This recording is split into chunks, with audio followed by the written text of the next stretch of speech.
So, news. Couple of news stories. Well, one of the bigger news stories over the past couple days. Rockstar Games have delayed GTA 6. GTA 6 has now been delayed. It was slated for a release of fall, like sometime during the fall this year. They have since delayed it. It is now set to release on May 26th, 2026. Or 2026, which I had to reread it for a minute because I thought that said May 26th, 2025. I was like, damn, Rockstar, you're already making May a huge month for gaming, but no. It is May 26th, 2026. That is when GTA 6 releases, which, if you want my personal opinion, they probably should have jumped it back to June 26th, 2026. Because, you know, you could probably do like a 666 joke there somewhere.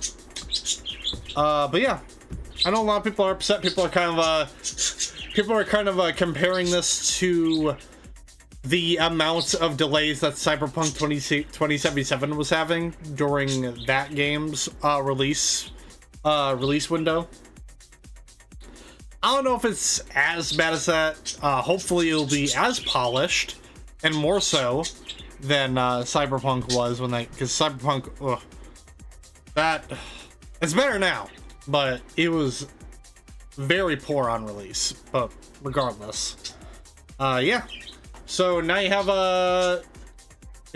so now all you GTA fans out there, y'all can plan ahead, get that, catch up on that backlog, or play Expedition 33.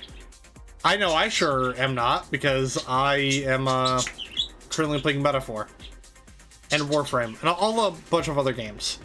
But the next news story I want to talk about today. So Microsoft has been kind of pushing this initiative to start releasing some of their once first-party titles onto other systems.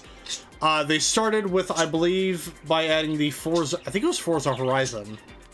I think that was the first Xbox exclusive, now ported over to PS5 and PC. The other game that followed suit after that was the newest Indiana Jones game, Indiana Jones and the Great Circle. That is now on PS5.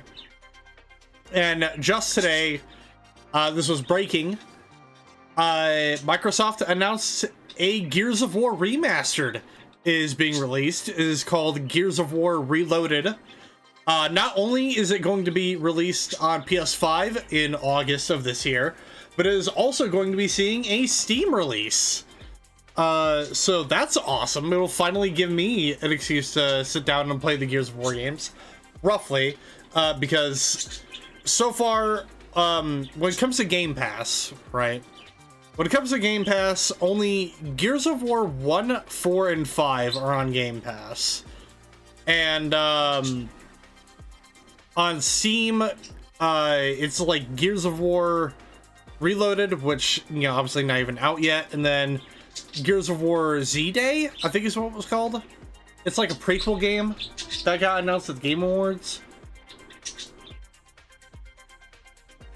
But this is awesome. I do like how we're seeing this change in the games industry to, branch out, release your games on multiple consoles. As at least in my personal opinion, that is incredibly good for business. And I know, there's a lot of people who wanted to get into the Gears of War games back then, but just couldn't because of the fact that it was, an Xbox exclusive. I know a couple people that would love Gears of War. I know he isn't here right now, but that's so I'm gonna bring it up now. I might personally get Gears of War Reloaded for my dad when either Father's Day or his birthday come up. Because I feel like it's a game that he would enjoy. Because my dad's he's not big into first-person shooter games. He's more of a third-person shooter kind of guy. He played a lot of SOCOM back in the day. And right now, I think he's playing through the Assassin's Creed games. So That's fun. But I think you would really enjoy Gears of War. We have a couple of news stories. Well, only really one, and it's Destiny 2 related, because today Bungie had its big reveal stream for the next upcoming Destiny 2 expansion, The Edge of Fate. I didn't watch it.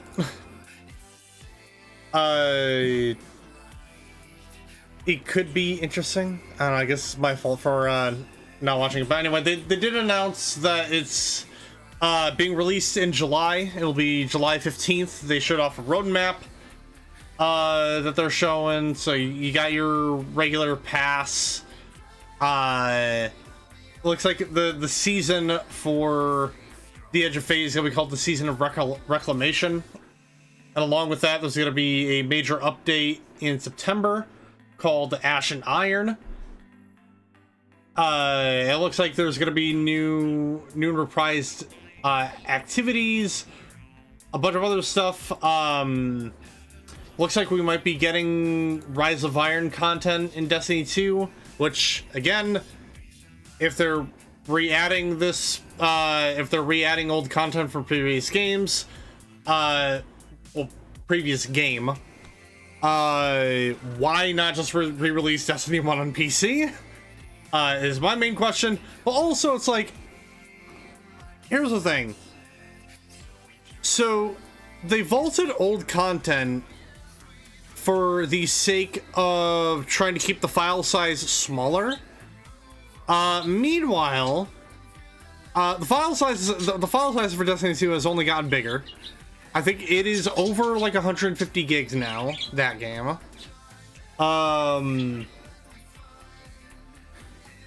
And you know, to top it all off, like, why are you gonna say that but then still like bring back old content just revamped, like stuff from like year 1 of Destiny 2, or you know, stuff from Destiny 1 being re-released in this? Like, why not just bring all the old shit back, you know?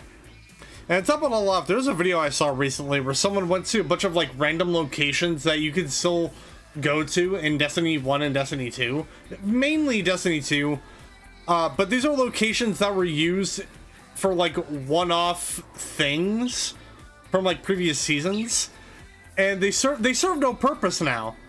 And you kind of have to go out of your way to get to these areas. And it's like, why not just delete these? Delete all the needless shit that you don't need anymore. There's no point having these here. But the other thing that Destiny 2 announced that I thought was interesting is another expansion that is coming out this year also. This is coming out in December. It is called Renegades, and it appears to be an entire Star Wars collaboration expansion. So we're getting 2 expansions in the same year. One of them is a major expansion. The other one is a crossover expansion with Star Wars. And I'm a little bit annoyed at that, if I'm gonna be completely honest. Because, like, you know, I have the very obvious answer as to why they're doing this. Because, one, they're getting that collab money from Star Wars and Disney. And they likely are only doing this collab to get that money because they're probably afraid that Marathon is gonna flop. Which it might, honestly, if I'm being completely honest. I just find it wild, because Renegades is set to release on December 2nd this year. And again, I'm just kind of stuck here scratching my head as to, like, why.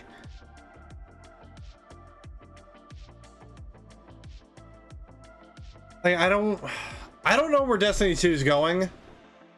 Honestly, and what worries me about Renegades is that I feel like this is also going to have implications for the broader story of Destiny 2.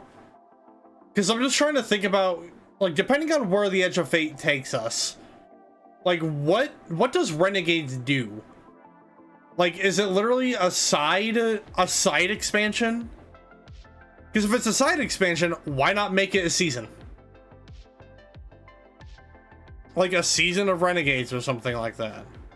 Like, what's gonna be the goal here, Bungie? I'm just kind of worried as to where this game is going.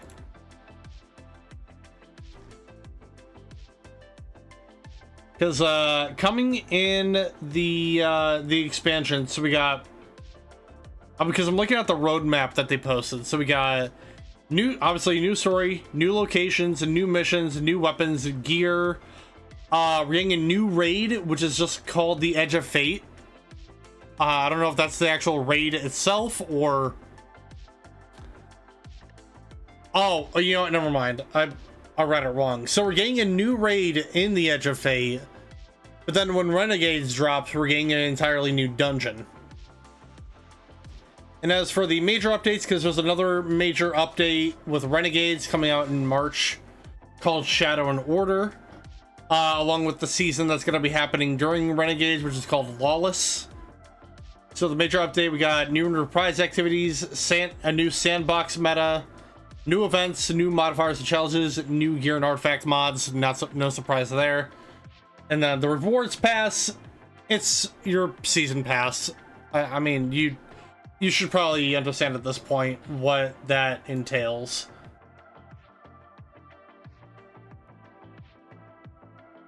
But yeah, it's going to be interesting. Like, I'm excited for the Edge of Fate, and a part of me is a little excited for the Star Wars collab. I'm just confused. Like, amongst everything as to why they're dedicating, and it's because I think this is the first time, at least that I've seen, where an MMO has dedicated an entire expansion to a crossover.